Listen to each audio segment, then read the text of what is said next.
Welcome back, everybody. Thank you so much for coming into today's episode.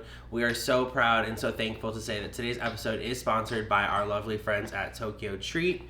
Now, if you haven't been with us before and you don't know what Tokyo Treat is, let me tell you a little bit about it. Tokyo Treat is a monthly snack subscription box where you can go ahead and get Japanese snacks of up to 20 different snacks and or beverages from Japan exclusively and exclusive time frame items in the comfort of your own home. So you do get to experience a lot of different things and a lot of different variety of snacks every month.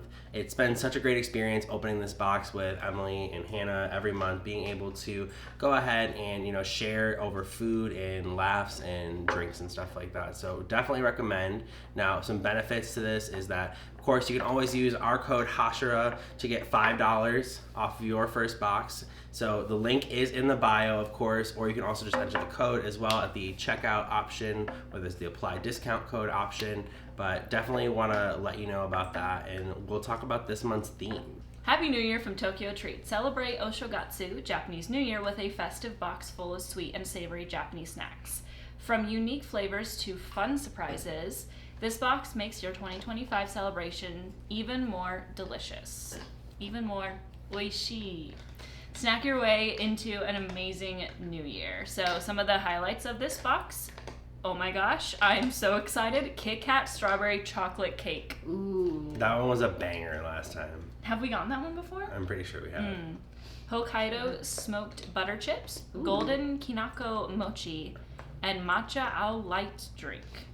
And quite a few more. So one of the best things about Tokyo Treat is the pamphlet that they include in every single box. And this just kind of goes into detail about the theme a little bit more, and like some key cultural moments that happen across various areas of Japan that tie in to this theme that they have going for the box. And then of course there's also dietary information and like allergen information about each of the snacks, which is really helpful. Even though we are still working on our Japanese, some people aren't or won't, and that's totally fine. Doesn't mean you can't have some Japanese snacks, and we're still working on it, like I said. So we're not by any means fluent yet, and some of these kanji and different characters can be really complicated. So it's critical to know what you're about to eat. Make sure you're not going to eat anything you might be allergic to or that you just don't want to. So it's really helpful that Tokyo Treat puts this together every month.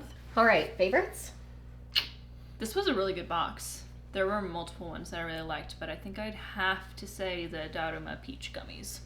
Emily had the idea to combine the Hokkaido smoked butter chips and the corn cream soup like puffs together, and it was just like buttered corn. It was so good. It was so yummy. So I think those two in combination are my favorite, if that counts.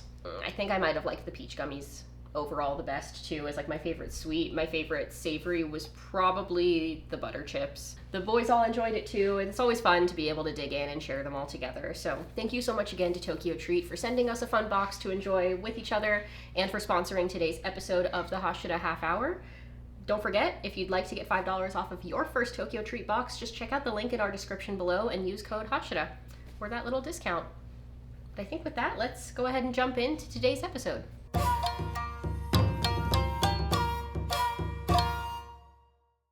Howdy, y'all. Welcome back. It's another episode of the Hashira Half Hour. We're happy to be here, mostly. Ready to have our still beating hearts ripped out of our chests by today's episode. Sharp rocks at the bottom? Most likely.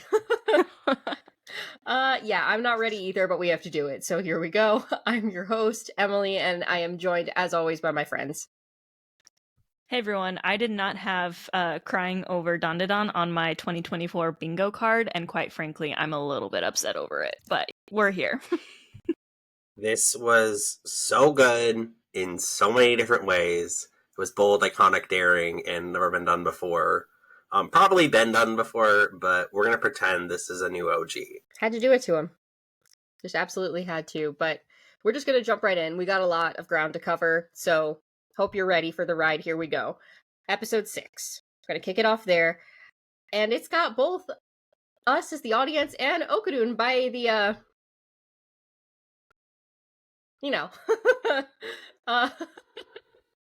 Stop.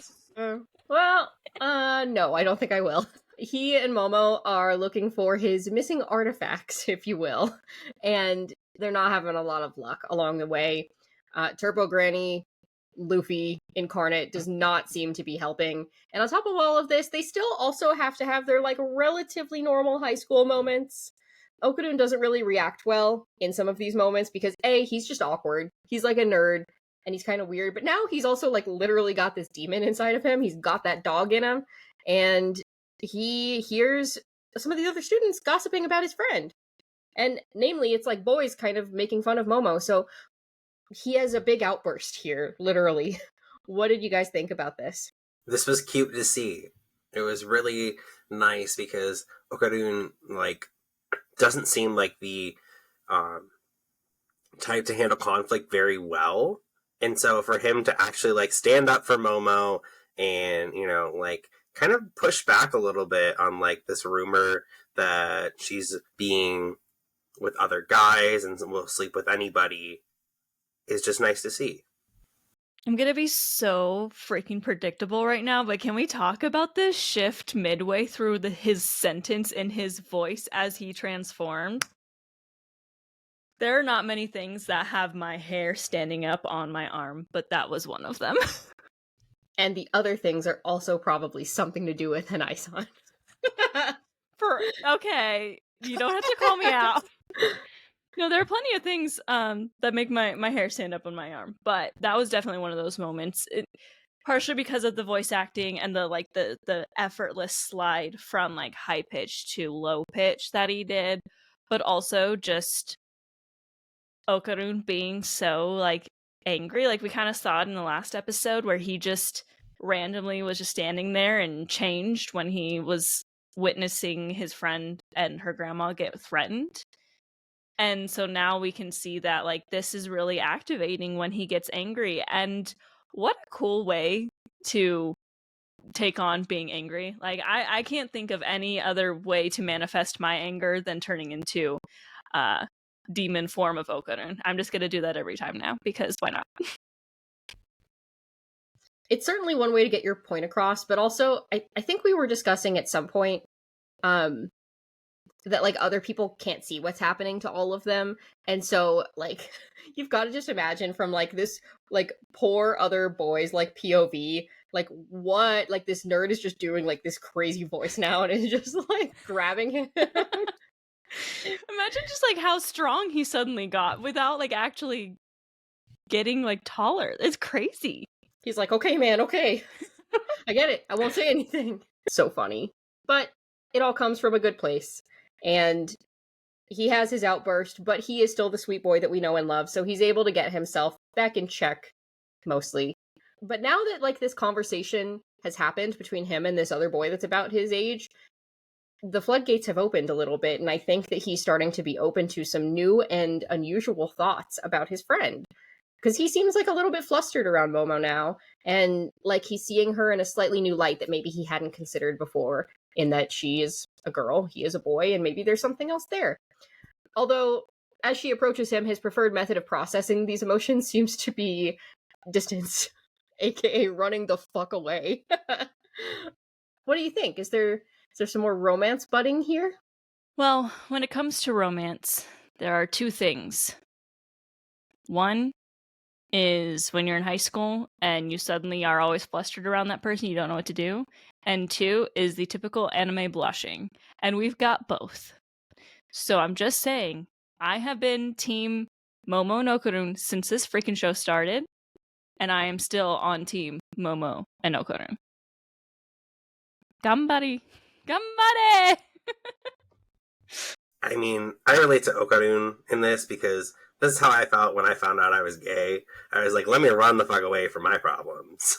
Yeah, no, this is really cute to see. It's nice to see a shy and budding romance, right? I haven't seen a lot of romance animes before, but this is super, like, cute to see how, like, this boy, like, he's just a boy and she's just a girl, and they're super cute together. So it's nice to see them actually, one of the characters start to act on it and maybe start to want to peruse what comes next.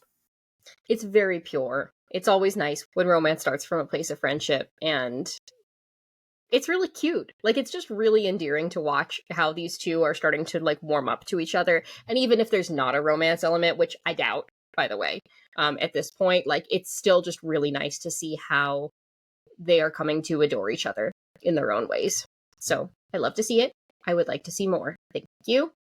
But that being said, shoujo, we're talking about some romance. I think we need to talk a little bit about the potential love triangle that's coming up here, because we get an appearance from Miss Ira again, and she is living in her own world. She is the main character of her story. She is marching to the beat of her own drum, and in this, she is kind of getting a lot done. She's like extremely confident that Momo is a demon. She's kind of starting to recognize that maybe she has a little bit of a crush on Okurun as well, and is that because Momo like drew attention to him? Probably. But she's just like living her best life, and she's like, and also I'm the chosen one. So there's a lot going on here, and why is she the chosen one? Because she's found Okurun's special little round golden surprise. At least one of them. Uh-oh? Dude, I love Ira so much. Oh my god, she's my favorite character. She has to be my favorite character in this show because she's so delusional. It's so funny. And she wears it so well. I mean, like, she just walks through the halls as like, yes, it is I. I'm a god. Like, you've got to be kidding me. And I just love that energy. That's like the energy I've empowered myself with, that I'm the main character of my own story. And so, like, everyone should be the main character of their own story. And so I think she's just so nice as like a character and so well designed in that aspect of being delusional and wearing it well. I think it's so funny that, like, when it comes to Attack on Titan, I'm the one that's sitting here like #1 Gabby defender while Brian and Emily like hate on her the entire time. And here I am. I'm like, I freaking hate this girl, and Brian's like, I love her. Hey, it's proof that you can be friends and have different tastes of characters. Wow. Sure can. And then you've got me in the center of this Venn diagram where I don't like either of them. So let's start there. I don't like most anybody. Let's start there. And then Emily's tough to difficult to please. Oh man.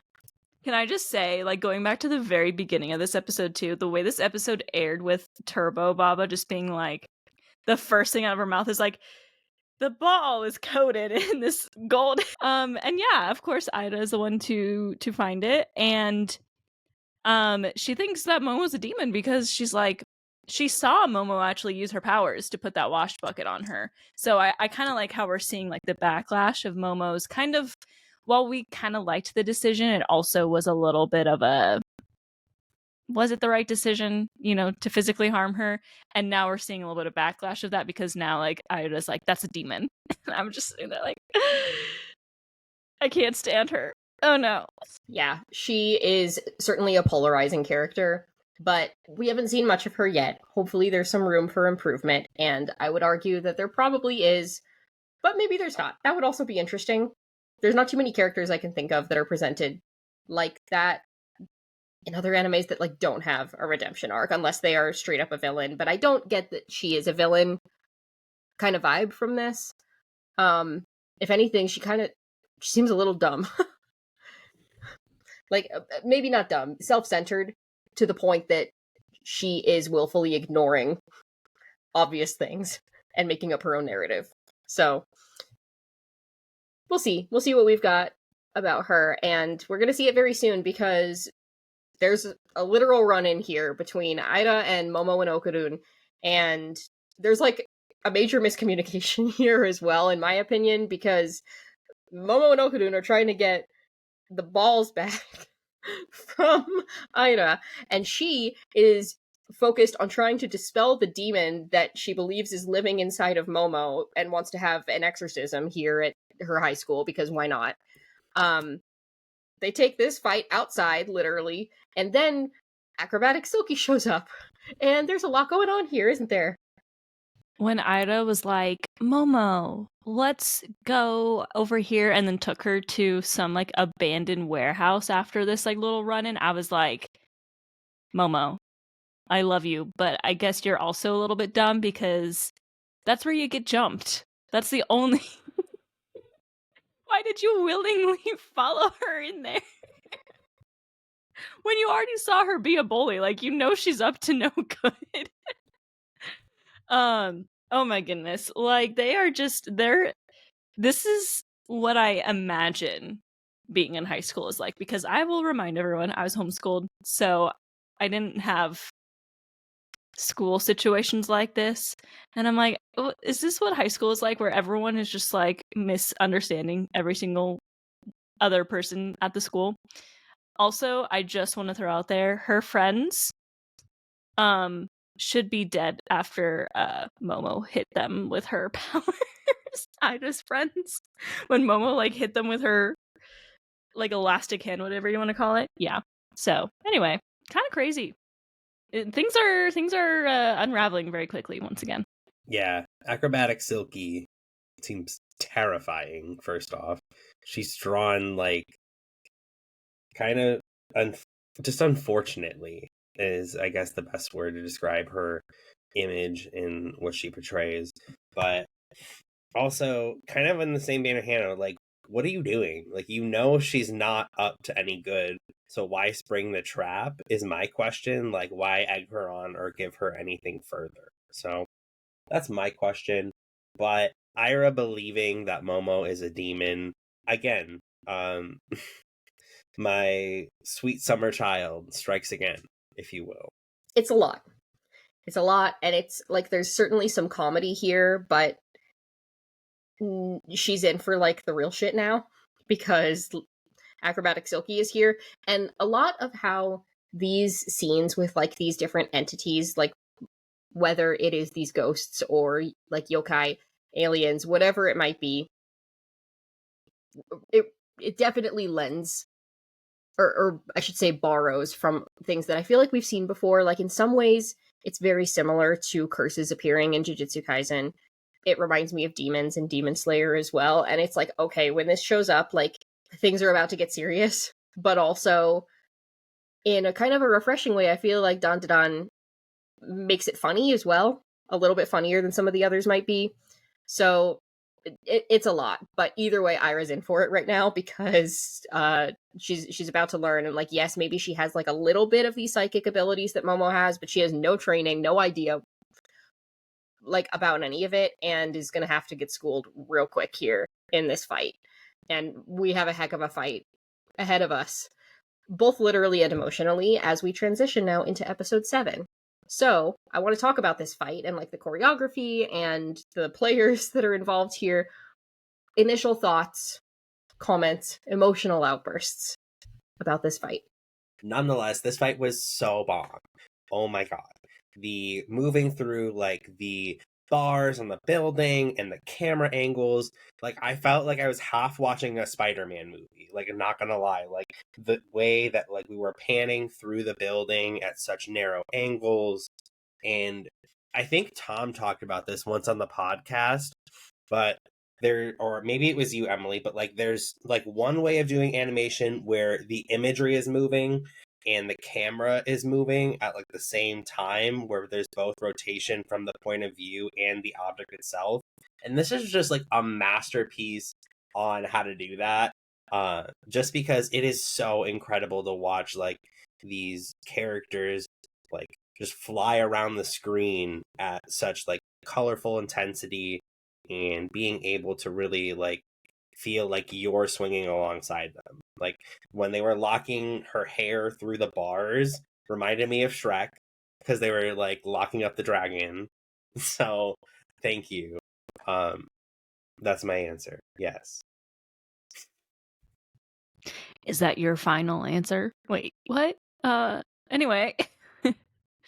Yeah, just everything about this fight sequence. There's a lot of like different things I could talk about with this fight sequence. I think Brian did a really good job at kind of discussing the animation. I just want to add on to that.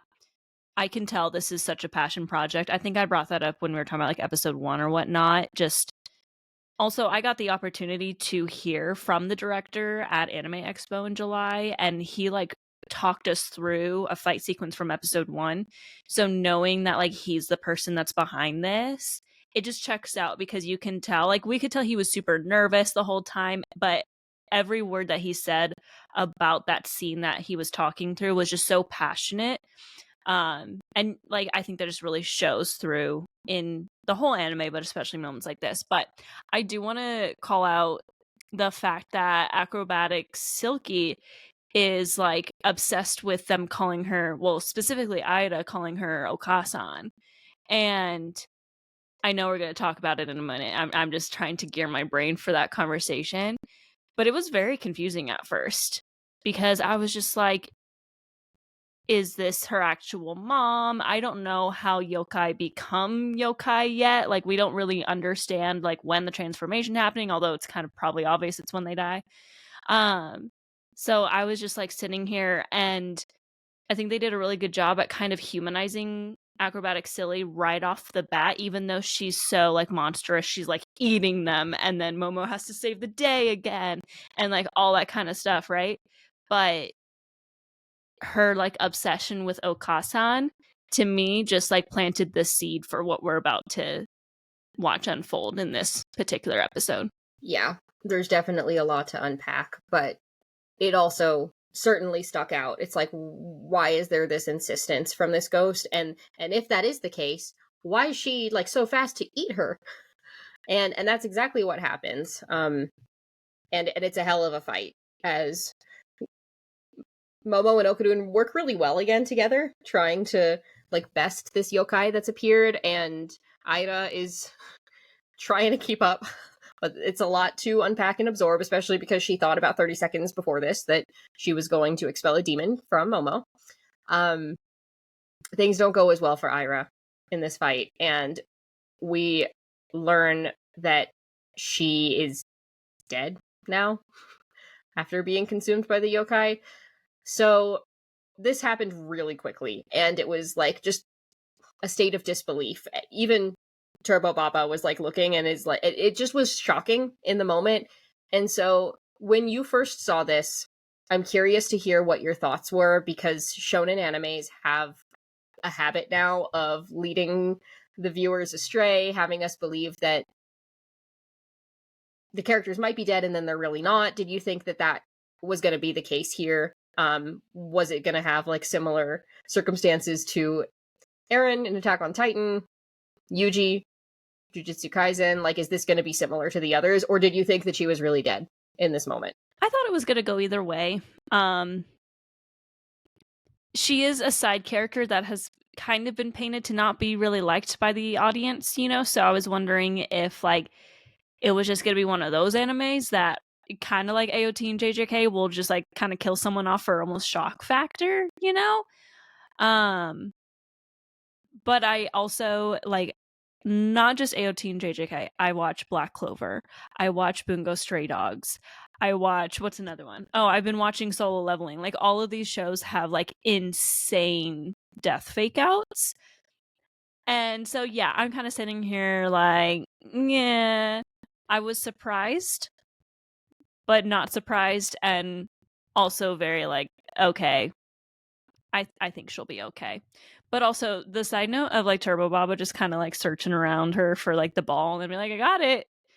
But by the way, she's dead. I was like, why am I like laughing at that, even though it's like kind of a big deal? Yeah, I found myself in a really similar position laughing at her being dead. I was like, oh, that's awful. I shouldn't be laughing at that. But it was just like, again, this anime is such a palate cleanser because like it feels okay, and it feels almost like the writers of the show want you to laugh at these strange things. So it's really interesting to kind of see this. And with her like on her last leg and almost dying, like, well, we'll get into that in a minute, but I think this was just a really like interesting way to pronounce she's dead and seeing her get eaten. They're eating her, and they're gonna eat me, kind of thing. Oh my god. Yeah, I don't know. It really could go either way. It's, to me, it seems to lean a little bit more into the comedic so far, which is very refreshing because the other shows that we've talked about, like many of them tend to lean pretty heavily into the dark. Aside from the people that have like the main character armor, it seems like all others may not be safe. But at the same time, it's like, why introduce this interesting character that has these abilities and not expand on that a little bit more? So we'll get into it in a minute, but first, Momo is trying to help. We see her like observe some memories from this yokai, and it's memories of when this ghost creature was once human. And this is certainly one of the tragic backstories of the century. Unexpected, felt like it came out of left field, and this kind of lended itself a little bit more to like a Demon Slayer demon backstory than some other things. But first of all, hands up if you were not expecting an episode like this so early on in Dandadan. Definitely moi. And there's so much to unpack in this flashback sequence that we get, but generally I think that like one of the main takeaways here is a mother's grief and like how heavily that can weigh and potentially be the cause of somebody turning into a yokai upon their death. There are stories like this across like all different kinds of continents and literature and folklore. A couple that come to mind are like Demeter and Persephone of Greek mythology, Lady Macduff from Shakespeare's Macbeth, and there's so many others, both old and new. How do you think that this interpretation works? Does it lend itself well to the anime? Does it not really work? Is it out of place? Thoughts? This scene, well, I did not break tears because I don't cry for a lot of like animes. Wow. I was just stunned visually, like sound wise, auditorily. So she's working late nights as, you know, a prostitute trying to figure out how to better support her daughter. And it's just so sad to see that like she worked so hard for her daughter only to have her killed by what she was doing to support her. And it's just tragic. Yeah, there was a lot to unpack in this scene. Just witnessing it the first time, I wasn't able to catch a lot of the small details, and being able to go back and watch it really helped me understand just like the gravity and the nuance of the story, because it wasn't just like your basic, like very straightforward. There was a lot of nuance to it. I think like one thing that really stuck out to me about it, if I had to pick one, was the dancing aspect of it, because to me it was clear that she either was a professional dancer or was trying to become a professional dancer. We don't really know how this child came to be, but considering there doesn't seem to be a father or like any other partner in the picture, we don't know. Like my idea was that the kid wasn't planned, right? And being someone who like, no, I wasn't a dancer, but I was a figure skater, and those are very similar things. Both cost an incredible amount of money, both cost an incredible amount of time, that usually when you have a child, like you just kind of have to give it up for your child. But to see that she had given it up and she was doing work that, you know, she clearly didn't want to do, right? But she still used that dance as a way to connect with her child. That, for some reason, was the thing that moved me so deeply, because sharing the love that you have for something with your child, even though you can't really do it anymore because of that child, is something that I've never gone through because I don't have a child, but I do know of many people who have gone through that, and they've just shared it with them, and it's a special bond. So for them to go through that, and for her to just give everything and give all of her money to, you know, the shoes that her kid wanted and the dress that she wanted. And I might have been wrong in understanding this, but I think the people that came and attacked her and took her child were like debt collectors or something like that, because she was like out of money. So for it to end where she wanted so badly to give her child the opportunity that maybe she never got, and it still ended in that way. It just, that's what got me when I watched it, was just like, even though I wasn't a dancer, like there's just like some kind of connection that I felt to that. And then we have this absolutely just stunning scene of her dancing with the stars behind her. And I actually watched like a few anime reactors on YouTube, and one of them was a professional ballet dancer, and she broke down that scene and called out the fact that they clearly had like someone come in like specializing in dance to make sure they got the moves right, because she was calling each thing that she did was like a proper dance move. It wasn't just like they twirl and and again I'm like, man, that happens to me as a figure skater. I watch these figure skating shows, and when someone actually gets it right and does it right and calls the jump right, I get happy. So it was a whirlwind of emotions. I definitely cried. I definitely wasn't expecting to. And the way it connected with a little bit of Ida's backstory too. I will say by the end of this episode, I was much more inclined to be okay with her. Yeah. I think you guys both nailed a lot of the nuance and complexity of the emotions in this scene. One thing that I'll add, and that honestly, I'll give a spoiler and say I'm going to come back to and share as my favorite moment when we get to it.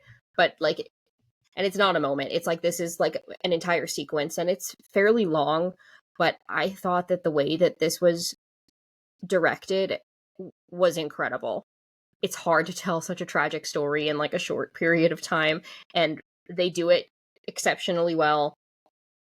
Not only that, but like the camera work that Brian was mentioning, the switches in POV, like from her POV to then see like okay, we're the audience, like meant to help force you to feel what she's feeling as audience members, is incredibly effective. The use of sound as well, and like of speech, because there's not much. There's like not a ton of talking. The words that are shared are very sweet, but a lot of it is those silent moments for the mother that's like, and we're seeing it from her point of view, like these endless miserable nights over and over and over, and the hard work, and then putting on the smile for your kid because you have to and because you want to. It was just so well done. I have to give a shout out to the direction of this scene, especially. Yeah. Beautiful, but very tragic. We do come back to present day. Momo is understandably shaken by what she's just seen, and Okarun immediately construes that as like that something shady is going on. It's not, but what else are you supposed to do when you see your friend burst into tears as she's trying to like work her psychic powers on this monster? So he does his best, but he is stopped, and we see that Ira has come back to life. Surprise! She's not really dead. She's only mostly dead. And she's back and has somehow participated in this sequence as well. And we start to see acrobatic Silky dissolving, having like given some of her life force, I think, to Ida was how I interpreted this, but she's dissolving. And then Turbo Baba is discussing like she's never going to be able to be fully at rest because there's something still disturbing her. So she won't exist this way anymore, but her soul will never be at ease. And so even after insisting that she didn't recognize acrobatic Silky, in this final moment, Ida acknowledges her, calls her Okasan, and tells her I love you, which allows her to pass on peacefully to the afterlife. How did you guys interpret this scene? If I hadn't been crying beforehand, this actually got me a little bit more. Which I think that like Ida, Momo could both see what's going on because it was acrobatic Silky's aura that Momo was taking and giving to Ida. So I think all of them were seeing this kind of unfold. It's so hard because we see these stories a lot where, we're fans of Demon Slayer, right? So we see these so-called villains get these stories, and then to hear that, like, well, she tried to do something in her last moments, but she can't pass on peacefully because there's still things left unsaid, and it's like, oh, that's like a gut punch because she tried to do right in the end.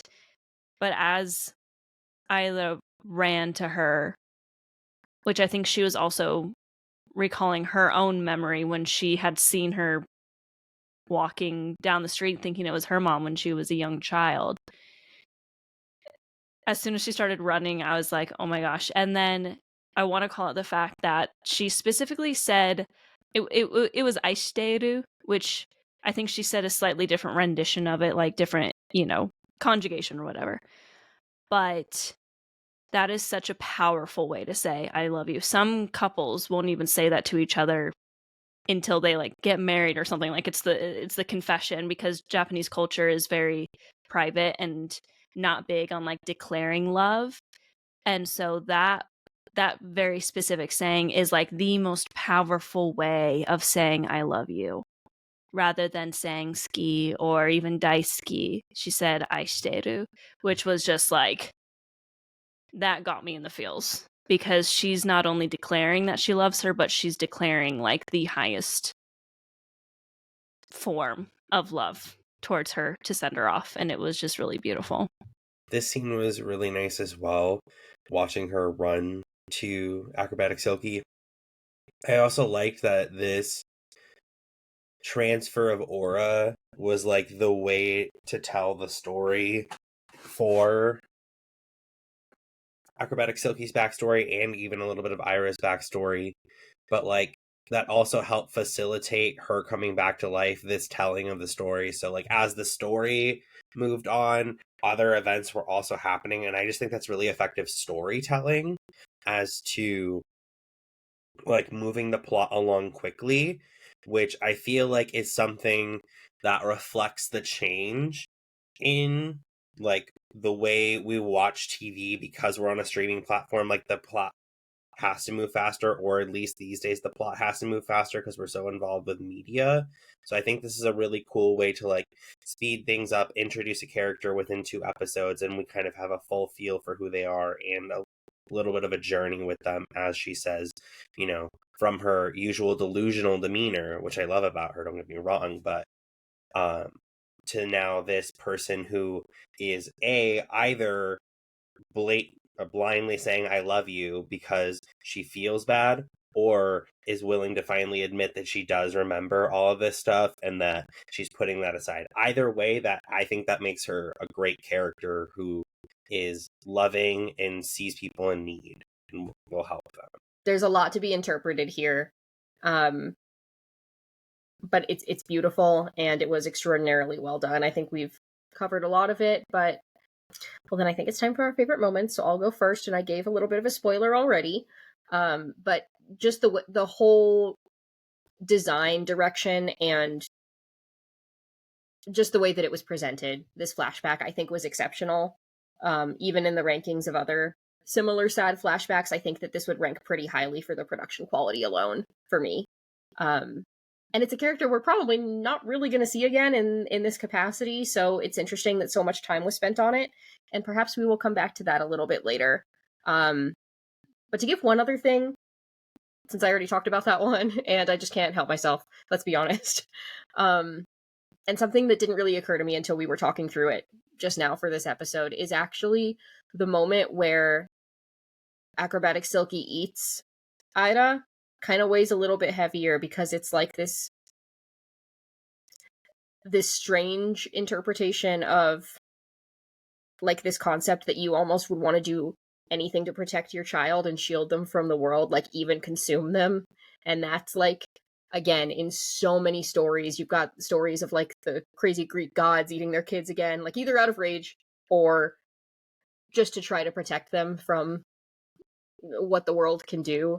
A more modern interpretation of that story, of course, is made famous in Where the Wild Things Are, which is a very, very famous children's story if you're not familiar with it. But there's, a line from these monsters that are in this story that's like, I'll eat you up, I love you so.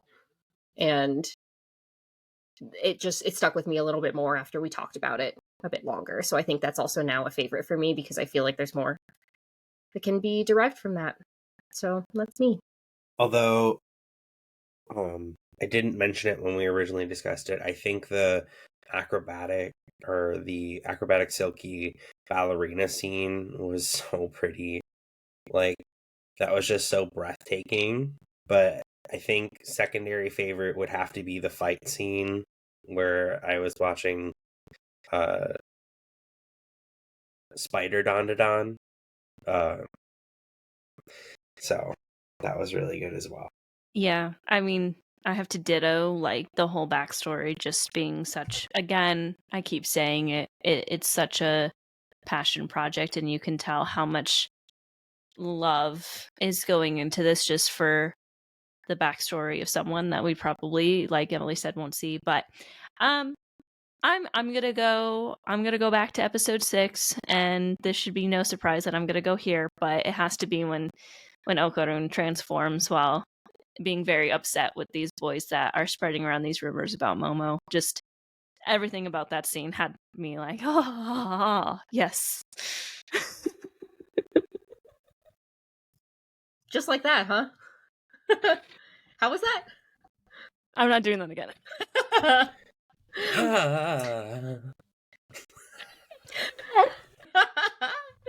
There's our first TikTok. Yeah. Yeah. Okay. Yeah. On that note, we are definitely over time, so we are gonna wrap things up. And I did not consult with my colleagues here, but I'm changing the name of what our secret is. It's a yokai secret this week.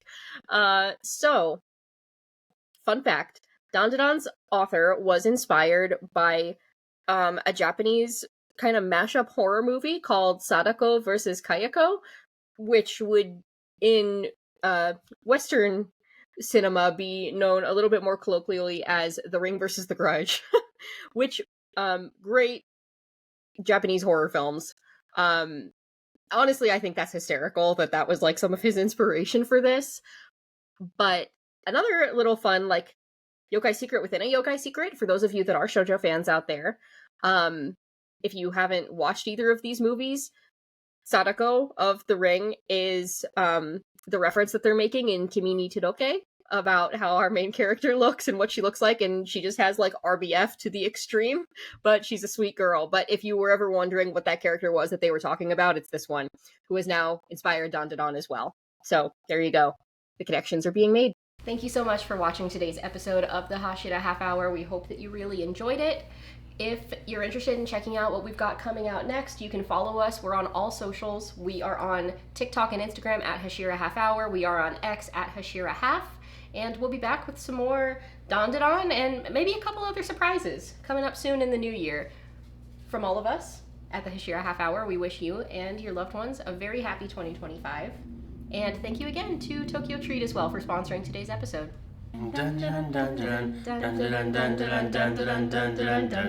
All right, we'll see you next year. Copyright strike.